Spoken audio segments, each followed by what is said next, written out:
अनेक जण सांगतात अरे जाऊ दे बाबा त्यांच्याकडून नांदीला कुठे ईडी फिडी कुठे मध्ये जेलमध्ये कुठे काय कोणाच्या इन्क्वायऱ्या कोणी म्हणजे इन्कम टॅक्स कोणी म्हणजे कोणता टॅक्स. पण मी त्यांना एकच सांगितलं अरे या किशोर अप्पानी 9 वर्ष जेलच्या बाहेर नोकरी केलेली आहे 2-1 वर्ष मध्ये करून घेतली. त्याच्यामुळे जेलच्या बाहेर राहिलं काय मध्ये राहिलं काय. त्या श्रीकृष्णाचाही जन्म मध्येच झाला होता.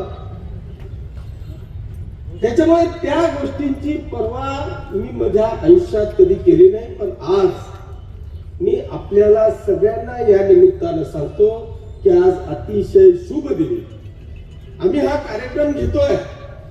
माझी सगळ्या लोकप्रतिनिधींना सगळ्या कार्यकर्त्यांना सगळ्या पदाधिकाऱ्यांना आजच्या या कार्यक्रमाच्या निमित्तानं मी सगळ्यांना या ठिकाणी विनंती करणार आहे की या जनतेने या पाचोरा आणि भडगाव मतदारसंघाचा जो ऐतिहासिक विजय प्राप्त करून दिला तो कुठल्या दादागिरीवर नाही,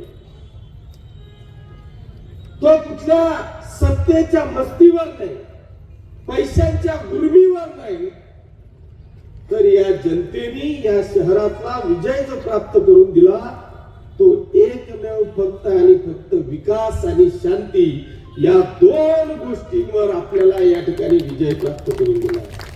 माझी विनंती आहे की आजपासून तो विषय संपला. कोणालाही अंगावर घ्यायचा असेल ना किशोरप्पा खंबीर आहे. तुम्ही कोणालाही अंगावर आजपासून घ्यायचं नाही. ज्यालाही घ्यायचं असेल ना तुम्ही माझ्याकडे सोडून द्या, मी घेऊन टाकेन. पण आता नगराध्यक्ष आणि नगरसेवक सगळ्यांना आजच्या या पदग्रहण सोहळ्याच्या निमित्तानं मी विनंती करणार आहे की तुम्हाला आजपासून 5 वर्षाची विकासाची जबाबदारी आता तुमच्या खांद्यावर आलेली आहे. प्रत्येक प्रभागातल्या पुढच्या पंचवार्षिकला तिथल्या उमेदवाराचं जर का मी तिकीट कापायचं म्हटलं तर पूर्ण प्रभागाची जनता माझ्याकडे यायला पाहिजे, सांगायला पाहिजे की अप्पा असं जमणार नाही, मला हाच नगरसेवक पाहिजे. अशी कामगिरी मला वाटतं आपल्या सगळ्या नगरसेवकांची असली पाहिजे.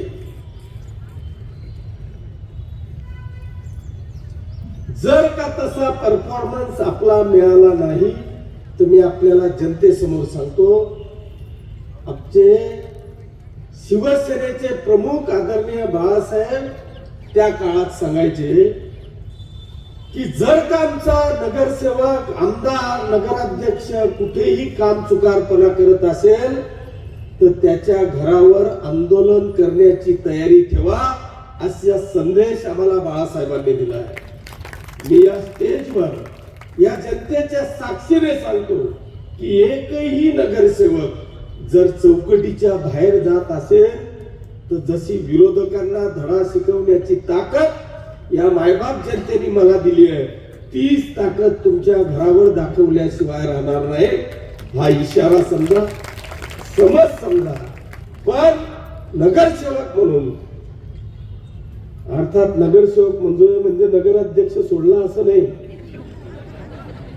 नगराध्यक्षाला सुद्धा त्याच पद्धतीने काम करायचंय आणि या 5 वर्षात जो पॅटर्न या शहराचा विकासात्मक दृष्ट्या आम्ही दाखवण्याचा प्रयत्न करतोय त्याच्यात आणखी आपल्याला भर टाकता येईल का.